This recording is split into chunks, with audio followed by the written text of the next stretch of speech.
Of addiction. He was introduced to drugs at a child age. Like, who the hell does that? If you're somebody that's supposed to be a mentor to somebody, you don't introduce them to something that could destroy. So I went through a lot of trauma as a kid, mentally, physically, emotionally.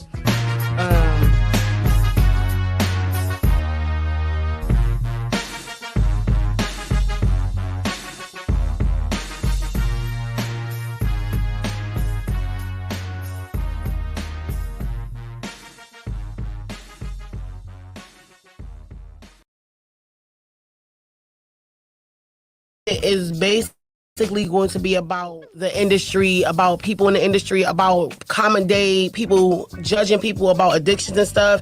It's artists that were made for fame but was used for shame, or was they? And who is really to blame? So you want to start? I'll let you start first. Okay. So the first thing I do want to say, RIP to DMX, big.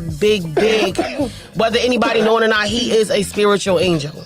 I don't care what nobody say. We're not gonna think about the physical when it come down to thinking about this segment. Whenever you with us, we want y'all to be physical, but we also want y'all to think spiritually.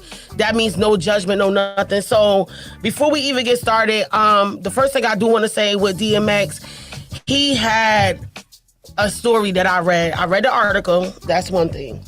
And that article basically made me cry. It made me feel like I had to tap into his emotions, and I had to understand him from a place changes. And I read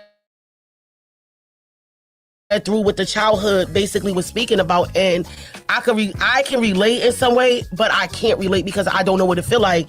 But from me reading the article that I did, and he spoke highly about his spiritual life and how he was hurt and he was basically battered as a child, and that was, to me, was an affliction of his cause of addictions. He was introduced to drugs at a child age. Like, who the hell does that? If you're somebody that's supposed to be a mentor to somebody, you don't introduce them to something that could destroy who they are as a person. Nobody even knew what his character really was. Nobody knew who he really genuinely was. And even through it all, he gave us the artist. Mm-hmm. But when he gave us Earl Simmons, we pointed the fingers at him. Mm-hmm. You want to go off of that still? For one, that's my uncle. Everybody know that's my uncle. They know how I feel about him. So I went through a lot of trauma as a kid, mentally, physically, emotionally. And a couple years ago, I read his book, but I kept reading his book because I couldn't believe how honest he was about where he was at mentally and what happened to him. And for one, I respected him because he was a guy that was showing his emotions. He was opening up. For two, you hear a lot of people, especially in the Black community, saying that they went through something, but you don't really never hear them talk about it. So I respected him more because he went through something, he was talking about it, and he never hid what he was going through. So it helped me with my traumas of always being open about what I'm going through and sharing it with somebody else, because you don't know who you're helping. And just reading his book, he had a lot of abandonment issues. Like, just imagine you thinking that your mother is about to bring you somewhere nice and she bring you to a group home that's far away and leave you there. That's going to do something to a kid. And like his mother, like him never being able to like call his mother mommy, or never hearing I love you from your own mother. And every time, like that slipping video is that's his entire life. That's not even his attire. That's like just like a glimpse quarter. of like what was going down. Like, and look, you naming all the songs now, girl. yeah, like don't make me start rapping them either. We could. We definitely could. I'll start growling and barking too. But then the weird thing is, when I read the article, they said that was a form of defense. That barking, the growling sound was actually a form of letting you know, like, be aware, I'm the dog. I bite. You bite me, I'm gonna bite your ass back. So I don't know. Y'all been eating long enough now. Stop being greedy.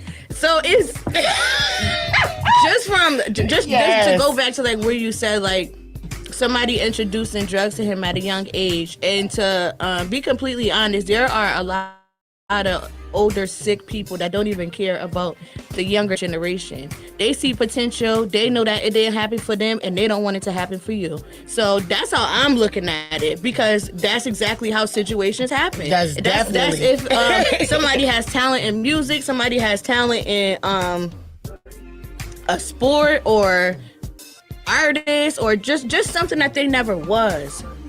Certain people would try to destroy that. Do people not know that is what they are there to do? The harder the lessons, the stronger you become, the stronger you go. Like you said, those people that was meant to bring him. The reason why, okay, I'm gonna reiterate why I called him Earth Angel. He's one of us. He's a light worker. What people gotta understand, when you a light worker and you go through the work, we go through the worst of shit. I'm gonna tell everybody else why we gotta go through this, why we gotta go through that, why we gotta go through that. Because Spirit actually ordained certain people to go through certain things so that way they could come out a stronger person. And what I feel like with DMX, he didn't understand that in the beginning. Even though and sometimes we heard it one way or another, he always called on God, he always believed in God, he always had faith. It was that he was tugging with them demons, because even with his prayers, it was still negative things coming his way. But the whole thing of it is, I respect him, because even when he was doing his dirt, he never forgot where he came from. He never left his spiritual side there in the back front. And I see a lot of men go through that now. Like you said, back to when she said that emotional thing. Let me tell you something. I hate when people say a man is not supposed to cry. I hate when people judge a person for their emotions, for them speaking their truths. One thing I'm gonna tell y'all, and I'm learning this as a person, crying is not a weakness. It's a therapeutic cleansing thing. It's a cleansing. And the strongest person will shed a tear and pick themselves up and know where direction they're going in now. That's what that's for. It's for you to clear off the energy that's trying to stop you and distract you. But with DMX, I feel like if somebody would have listened to him and not fed into the negative side of him and bigged him up and told him, oh, this is the way, let's get high, let's get faded, let's do this, let's party. That's the common thing that a lot of us go through now with friends. We got friends that will big us up when we doing some negative shit. But what about where y'all at when we trying to get right and we trying to be aligned with our soul and trying to go through our soul paths? You want to iterate?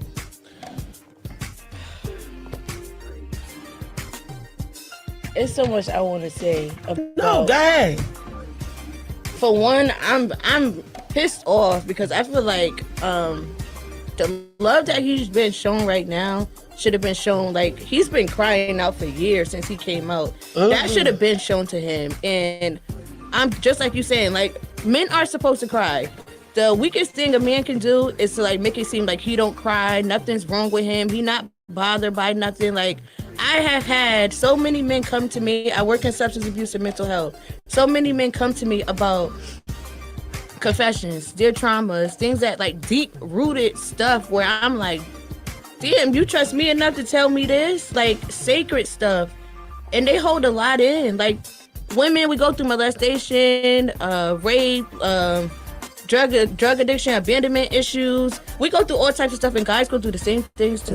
They sure do. But I want guys to get to a point where you know that it's okay to heal. You know that it's okay to open up. You know that it's okay to cry. FYI, it don't make you a bitch to shed a tear. It don't. It make you human. It don't. It make you human. It really don't. So like with DMX, I respected him for so many years, and I wish I'd known him personally. Yeah, I wish you have. Yeah, I know, but I wish he was in my life just so he could see that I never judged him. I knew about the shit that you do, and that's like what we was talking about today. I used to judge people, but it came to a point where I did a lot of stuff as a kid and growing up, and I would have to redirect that to myself. Like, Cilvia, who the fuck is you to be judging anybody? Yeah. So now I don't judge nobody. It's like if I feel like judging somebody, I have to question myself thoughts, and I gotta redirect that. But it's just like even when somebody's open about their drug addiction, it's like that's all that they're viewed as.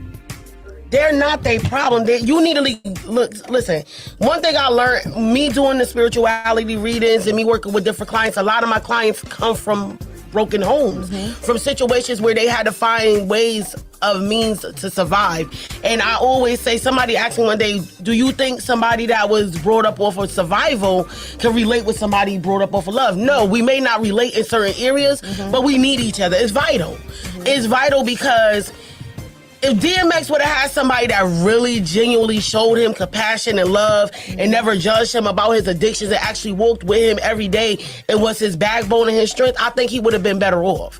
I think he would have got a better concept of living versus just, this is all I'm attracted to. Which I did not bring the article, but I did write some of the theories that came up out of the article that I think was very valuable points that he made. And if people really listen, and I have two artists that originally this show was supposed to be about the industry, which this is going to be like a 3-part segment show. I'm not going to even lie. This is the first one, but I feel like this is so vital. And it's vital because in the entertainment business, they try to make you be something you're not. And when you stop speaking, when you start speaking, they want you to shut the fuck up. He was speaking for so long, right? But the entertainment industry gave society what they wanted to see, because even if they sit up there and say, we ridicule him, but we got a neighbor that's out there that's on drugs. It's harsher on them. DMX was a celebrity. He showed y'all his pain. He told y'all what was the problem. And we still point the fingers. But you got Susan or Mary that live next door that was something that she was introduced to as a child. I met a lot of people that was introduced to drugs at a young age, and that's what they thought was life. A lot of the stuff that we addicted to in life we think is okay. But the truth is nobody never tell us no. No, it's not. Because it's So when you said something about somebody being raised versus survival and versus love, I honestly feel like I was raised on both. Yeah. Like, I was raised on love. My family loved me, but I was trying to survive all my damn traumas that was kicking my ass. Like, yeah. And I felt like my traumas was really trying to kill me. I didn't know how to deal with. And because nobody in my family healed, nobody could help me. Only thing they know how to do was love me on the level of love that they knew about, and that was it. And it's like I had to go save myself. I had to go save Cilvia. I couldn't put the blame at nobody else, and I just feel like he didn't have that. Nope. He didn't, as much people loved him, like he didn't have nobody like mentally being there for him. It's not that he wasn't. So I got a question. Do you think when he actually became famous, right? This was a big question in my mind. This is what really made me want to do this segment about his life. It's not just about him, it's about everybody mental health, but he's the example right now because so many people are now giving him his roses. And all he wanted was that while he was alive. So when he did come out and he explained about his addictions and stuff, and it was more so the men was ridiculing this man. Oh, he a fiend. You know what you doing. You got money. You got too much money to do it. But I said, this is the problem. If something was there persistently before and he didn't heal those traumas and that was his coping mechanism, what the hell you thought was going to be his coping mechanism? But I feel like when he came to society, he came to his people, his fans. Why these people love me so much? So he felt comfortable to explain his deepest hurt and what was going on with him to us, and yet we still judged him. That will push a person back to addictions quicker than anything. The fact that he, if y'all look it up, it's a whole bunch of videos that we telling y'all about that y'all can do your research and find out and actually read the book. But it was a certain concert that he went to, and he started crying after because like everybody was like he felt the love in the room.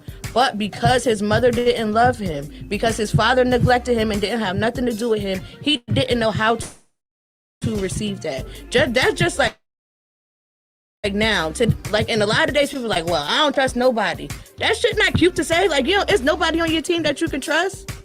I don't trust nobody, or I got abandonment issues, or I feel whatever issues that you have, if you don't fix that, I don't want people in my life like that, because it's like no matter what I do, I can go out my way to say that you can trust me, that I'm not going to abandon you. But if you don't deal with those issues, you're draining the fuck out of me. Absolutely. And you're going to have to deal with that. So it's like, don't ask for something of me and you can't even heal yourself. Don't ask me to be your friend and you can't be a friend to yourself.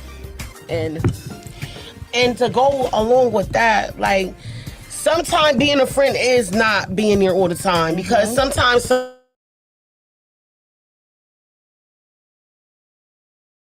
of our friends get here. Tarot reader and a spiritualist, I do attract a lot of people that is like that. And my thing is, I gotta learn when to cut them off, because I always tell a lot of my clients, when you become codependent on your readings, you will never go searching for yourself. So, like, you one of my clients, I usually give y'all like what, a month. I tell y'all what, come back every month or 2 months. I be coming like every 2 to 3 months. Yeah. And I like it like that. I love the way she do it, because you know what, it gives her time to see what I already explained to her and see what she could alter and see if she could change something about it before whatever comes to her that she already aware of, it happens. And most of the time I do it for nothing, because she knows. I be knowing. She know. I really, like, my intuition be telling me everything, like I be knowing, but I just be needing like a little bit of, just like it's just a little tool, a little confirmation, which I'm glad she's like that, because that's what a spiritual reader is supposed to be for. It's not to give you a guide like, oh, I don't know where to go. See, people come to us for direction, but the truth is, we can give you the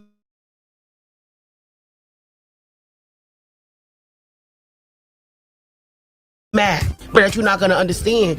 So it's the same thing with the spirituals. You come to going on around you, this is what needs to change, blah, blah, blah. And it's up to you to read that map. It's up to you to know what that map means.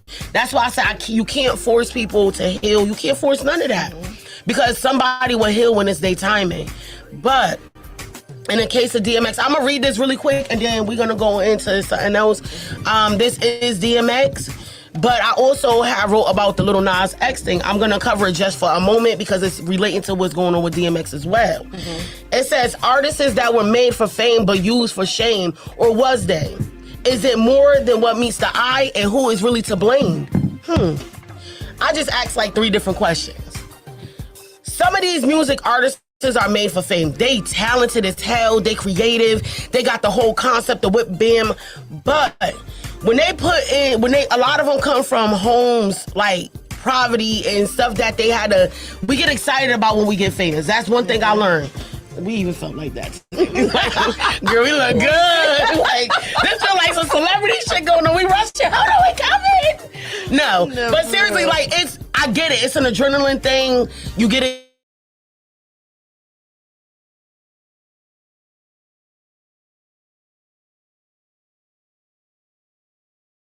Excited. Artist is gonna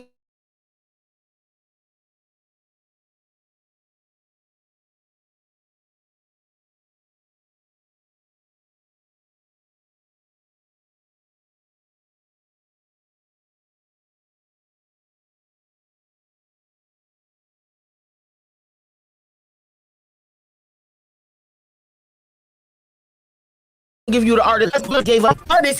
He's a hater. Him doing that song was a blow in everybody's face, because y'all ridiculed him after he was politely telling y'all, I'm a gay man. He did not show y'all. He didn't give y'all the visuals. So I condone him. I'm sorry. People hate me for saying it, but I condone him. Okay. He gave y'all Christian people a little taste of y'all own medicine, because y'all are supposed to be the non-judgmental people. Because by the Bible, it says, thou shalt not judge thy neighbor. And y'all motherfuckers judging the most. So I'm gonna say this and say this. When he did that mantra video, it was a cry out to y'all to shut the fuck up and listen. Like, stop talking about me. Love me for the artist I am, because I trusted y'all enough to come to y'all as the artist and let y'all know as the man I am, the person. I'm gay. DMX, same thing. I came to y'all first as the artist. Y'all didn't know my background. But I felt like since y'all love the artist I am, because I'm telling y'all my story through my music, y'all should listen to me now. You get what I'm saying? So it was a trust thing. He was being real honest and raw, and a lot of people don't like real honest and raw. People, they hate authenticness. Yeah, people want fake. They want lies. They want stuff that's just not real. That's toxic as diva. I don't like stuff like that. People like trauma bonding. They don't. That's when you know y'all like bonding with people that can lie to you. Like I hear all these other artists that's putting on this fake ass persona. Like, excuse me, I'm gonna get ridiculed. Cardi B said she like her arguing with her nigga because he like a toxic bitch. Mm-hmm. Do y'all like toxic bitches? I really want to know. I don't want to be a toxic bitch. Toxic bitches as friends or family members. So for her to say that, that's a lie. Because I guarantee you, she can't be a toxic bitch at home. Mm-hmm. Her man ain't allowing that, and even if he is, that's why he do what the fuck he do. Mm-hmm. A man don't want a toxic person all the time. A person don't want to be toxic, but a person also wants to be themselves. So the point that I'm making, a lot of these artists will give you, I say artists, because artists are the ones that create their music and they use their own creativity. They're not getting people that's writing their own music and stuff, even if at some time they do. But when I seen the article about the Old Town Road, Nas X said, he said something to me. He said something to me. Well, his spirit was saying something to me. He was saying he's seriously been trending. It says he's seriously been trending, and his self-proclaimed song "Monterio" "Call Me by Your Name." One thing I noticed off the rip from the video, he was definitely giving us what we asked for. Yes, so many will say, "Why would I say this?" This is me talking to myself now, but think about it. Did the fans affect his creativity in this video? Hell yes. Back when Old Town Road did come out, like I said, he gave y'all nothing to show any signs of his gayness. Down the line, he came out verbally, without visual, and said, "I'm gay." And everybody still pointed fingers. So then he made the other song, where he started wearing the little girly looking things and putting the weaves in his hair and all that stuff. So now he's starting to show y'all visually, I'm gay. I told y'all vocally. Now I'm gonna visually explain to y'all what it is. So now, at this point now where it led to the Monterio, he has self-esteem issues. He's already battling with himself because I guarantee you go home, his family is against him for being gay. Mm-hmm. He did not want his fans to do the same thing. He thought y'all was gonna accept him for the artist he is, not for his personal life. But I get it. Everybody said, "Why did this? So why did he put it out there? He should be expecting that." He trusted y'all. Just like DMX trusted y'all. Just like Whitney Houston trusted y'all. Mm-hmm. Just like a lot of these artists trust y'all with their lives, because even if they is in the limelight, they want it to be authentic with you. Mm-hmm. But because what society tell us the common day person is supposed to look like mentally, we start judging them. And the overall thing is, acceptance is the agreement. That's point blank period. Accept people for who they are, good and bad, as long as it's not harming you. So what if somebody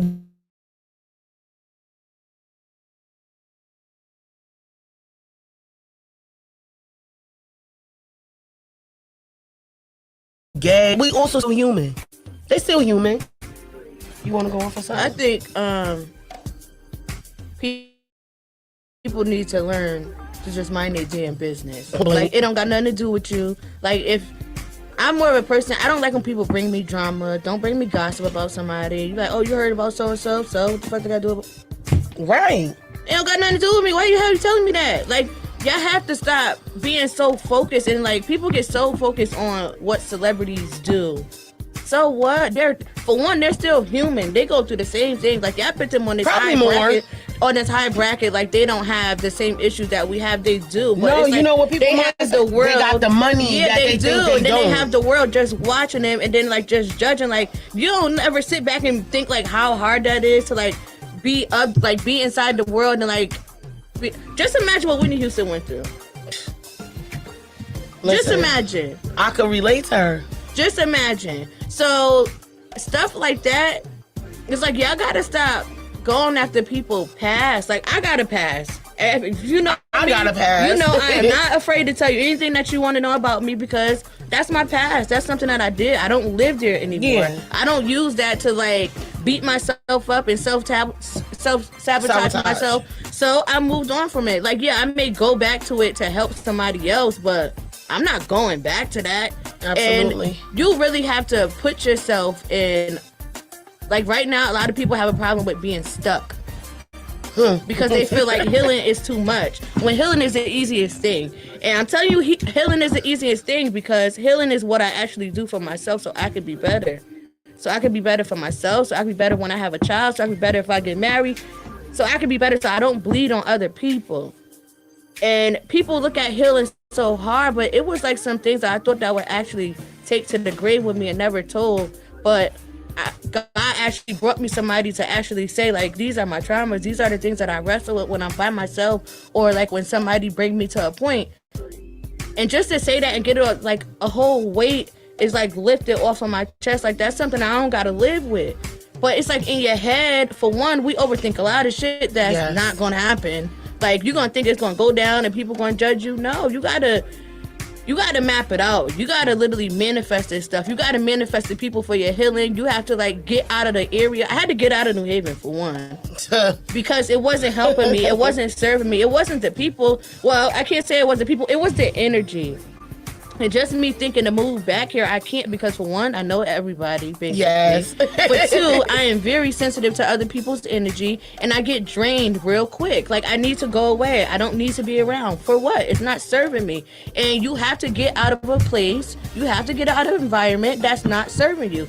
You have to go on. You don't want to be, 5 years from now, 2 years from now? Where I'm at right now, I don't want to be in 3 months. Exactly. And I'm not going to be there because I'm working on it. So that's right. You have to put yourself. And the one thing that I can say with DMX, you see him give a lot of love to a lot of people.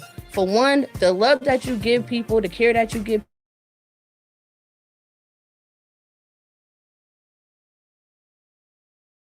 people, anybody else. And you have to sometimes be selfish with it, because people don't appreciate it. And I think that's what really happened with him. I think he gave so much love out, and those same people turned their back on him and pointing fingers, that the only thing that made him feel good was his addiction. And it's sad to say, when I ask who's to blame, we gotta point the fingers at ourselves sometimes. That's the hardest pill to swallow. Don't get me wrong. I had my addiction. I've been clean over 5 years from that addiction, and I know what DMX went through, because when you go through a certain trauma, that drug is your escape. That drug, he could smoke in New York and feel like he's somewhere else, like he out of state. Like, it brings you to, you in a dark place, it brings you to a dark place. But you're not feeling, you're numbing. And I completely, I get it. But he didn't want to. He didn't want to live his life as constantly. I don't believe he died. He did not die over no freaking overdose. No. He was way too healthy. You know when somebody is using. It's all in their face, like it's all in their body. Something else happened. And that's another thing. The industry hides a lot of celebrity deaths of what is really going on behind the scenes, and they think that we're stupid. So FYI, I go on tune into the next segment of this show, because we got somebody else that's coming up here that's in the industry that is going to tell y'all some shit about spirituality with the industry and just what the hell is really going on. Because, DMX ain't the only one. We can pull him. We can definitely pull him. And again, that's because they speak their authentic selves. So they want to make you embarrassed about who you are. They want to make you feel lesser than. And then that's the thing. He had to battle with that. Like a lot of celebrities, they battle with their at-home life. And they battle with they limelight life, the life that they got underneath of our eyes that we don't know what the hell going on at home. That man could be sitting up there going through so much with his kids, his home, his finances. So yes, he comes to us for comfort and do his music and talk to us about what's going on, and we do this too. I don't even think it's with just celebrities. Like it's us. Like for instance, I'll use myself. Like if people from my past have seen me and then they see me now, and like they know the things that I accomplished, they know where I'm at. Like whether it's family, friends, old school friends, people that I went to school with, and it's like people expect me not to. Girl, let me ask you something. You ready for this podcast show? Because they really gonna be talking. So people expect me not to fall short because the mountain that I climbed. Yeah. And like I recently got into an accident, so it's like people like so. what the hell? I'm human. Leave me the fuck alone. Like, I'm not killing myself. I'm not self-sabotaging myself. I need what I need, and I need to relax. So leave me the hell alone. But y'all have to stop like having so many expectations for people, and you don't even have expectations for yourself. Stop asking for stuff that you cannot reciprocate. The shit is draining. So many people have expectations that Cilvia not gonna fall short. I am, but I ain't gonna stay there. I'm gonna get my ass back up, and I'm gonna keep going. And like, y'all really need to be understanding to other people's situations again. Don't. Yeah, it's like a lot of people are just closed-minded, and they don't want to be open-minded at all. They just want to think what they want to think, and they just want to live in that. Like, no, well, this is what I'm thinking. That's your opinion. No, that's not. Somebody can literally sit here and have a conversation with me, and I can disagree, but I'm open-minded with it, so we're not getting into no argument. Exactly. We're not getting into no argument about it. It's like basically you want to see both sides to the spectrum, because even if you think you're right on one end, somebody else could be having another piece that you're missing to make your puzzle 100%. So yes, we gotta stop ridiculing and pointing fingers at everybody, because we never know what answers we might. And I have noticed a lot of people do that, and then down the line they get exactly what that person told them, and then they feel stupid. And they gotta be like, well, you know what? You was right, but that person wasn't right at that moment because you had I call it a trigger point. When somebody telling you something that could be vital to help you to maneuver some things in life, and then they tell you, and then you do that, oh, I don't want to hear it. I don't want to hear it. You don't know nothing. You don't know nothing. 9 times out of 10, that's because you still didn't heal that party. And we all do that. I do that. People like to complain about their situation, but they don't want to do nothing about it. So you have to remember that. And like, now that I'm looking back at it, like, I'm like, what just popped in my head is like the relationship with DMX and his first wife. So I honestly feel that, for one, she already knew what was going on with his mother. So she tried to be there, and she tried to love him on a level that he was never loved before, but it just didn't work out because of the situations that he dealt with his mother. You can tell he struggled with. You can tell that he struggled. All right, listen. When a guy has mommy issues, you can see it. And he had mommy issues. He had 15 kids with numerous women. And this is not judging him at all. It's just, you have to see the patterns. You have to know the patterns. So it's like, he tried to find the love that his mother, that he didn't have. His same thing with a female. If a female's having daddy issues, she's gonna look for that love. It's attachment. Yeah. So it's like, it goes, and like, you really have to like look at stuff like why people do the things that they do, but don't get attached. You can't judge them. You just got to see it for what it is. It's more of an understanding of why they're doing what they're doing, not judging them. But it's like, I look at that and I'm like, I know that even though it didn't work out with him, that she still loved him and he still loved her, but it was hard. Even though that video that I showed you, it was a video of him crying that he was never able to call his mother mommy, and he was never she never said I love you. That video made me choke. He started crying, but he stopped crying because he was like, this is some sucker shit. No, it's not no sucker shit. Actually, you mind if I play that snippet? Yeah, go ahead. I want y'all to really hear this, and this is where we coming from. You got it? Yeah, get it faster. This is where we coming from, and I want y'all to listen to him. And we're not even showing y'all the video. We just want y'all to hear.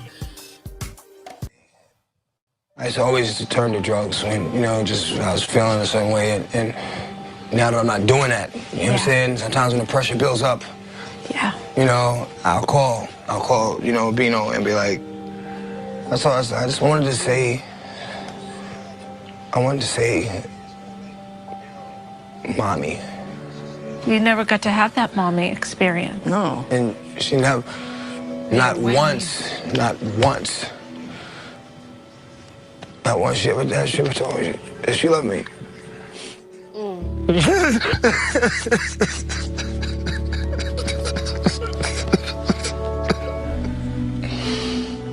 mean, I don't sound like a sucker. You don't sound like a sucker. It is what it is. It is what it is. I mean, a lot of people don't get that. So, I mean, what's the big deal? So what? She didn't say she loved me. So what? I'm here. I'm healthy. You know what I mean? I got kids. I got a good career. Yeah, he's like, I ain't for the sucker shit, and like the lady trying to like tell him like it's okay for you to. So, with that video, I'm trying real hard to distinguish what I'm trying to say.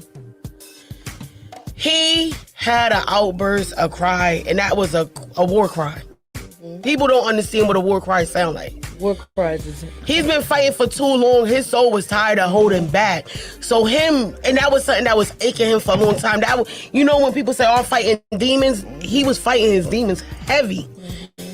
Because for one, he didn't really want to say all that, and then him crying, I could feel like the energy. You could hear him, like, you know, like when he's saying that, like he's trying to restrain his throat chakra. And I'm big on throat chakra. The 5th chakra is my thing. 5D, baby.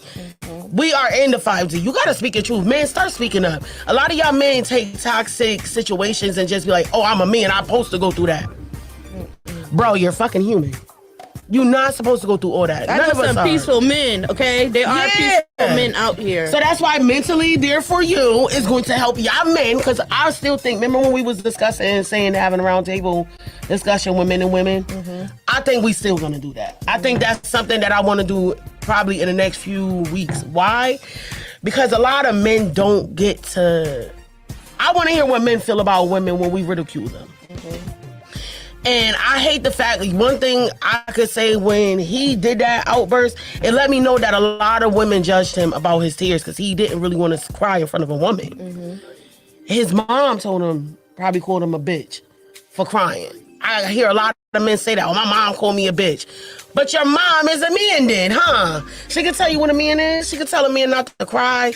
I could never tell a man not to have emotion. Some of y'all mothers is bitter, either because their father left y'all, or something happened and something like she got daddy issues, and like you gotta look behind all that. No, one thing that I actually learned is that my parents' trauma don't got shit to do with me. At and all. I had to learn my parents' trauma whether they didn't tell me or not. Like, and I had to realize, like, why the hell everything just was fine. What the fuck just happened? Like, they got trauma issues too that makes them okay one minute and then tick off the next. And like, absolutely, you have to understand that, because growing up you think like, damn, what the fuck? My mother always yelling at me. She always mean. But it's like, your mother going through some shit that she don't want you to know about. Your mother can't love you because she got problems loving herself. Like, it's a lot of things, and that's not for everybody. That's just in some cases. So, guys, I know we're going to have to wrap this up soon.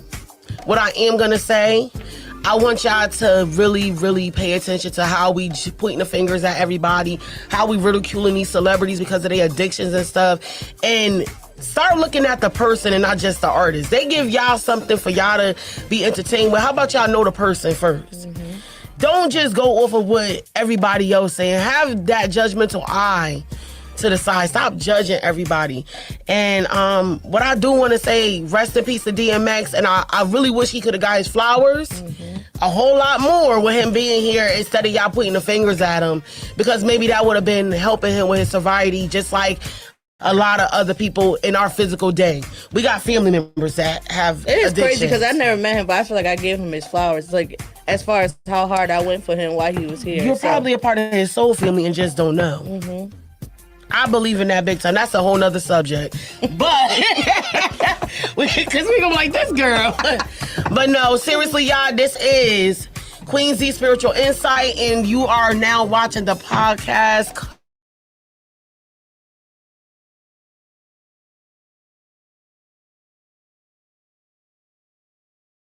all wonderful.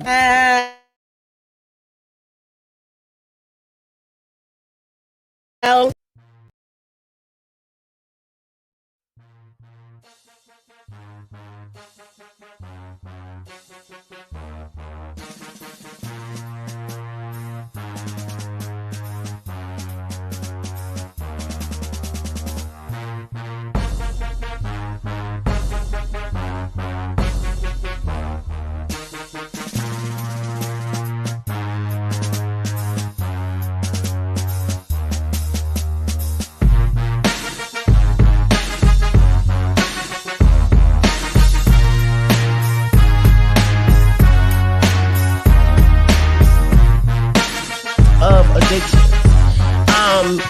He was introduced to drugs at a child age. Like, who the hell does that? If you're somebody that's supposed to be a mentor to somebody, you don't introduce them to something that could destroy.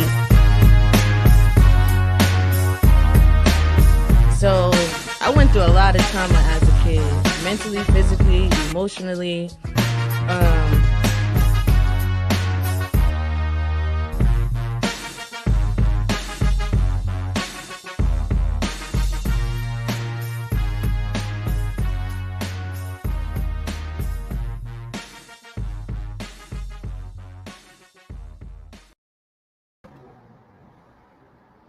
So yeah, I just wanted to say thank y'all for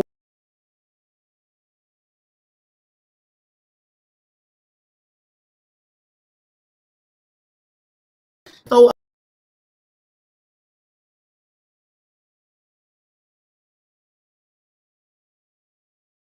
I do want to say thank y'all again. Please like, subscribe, and share to the YouTube channel. Also find us on the like page. And don't forget to catch your girl on Melanated Voices podcast as well. I will be doing readings and much, much more there. Guys, you have a wonderful, wonderful day. Be sure to comment, subscribe, like, everything. Y'all have a good one.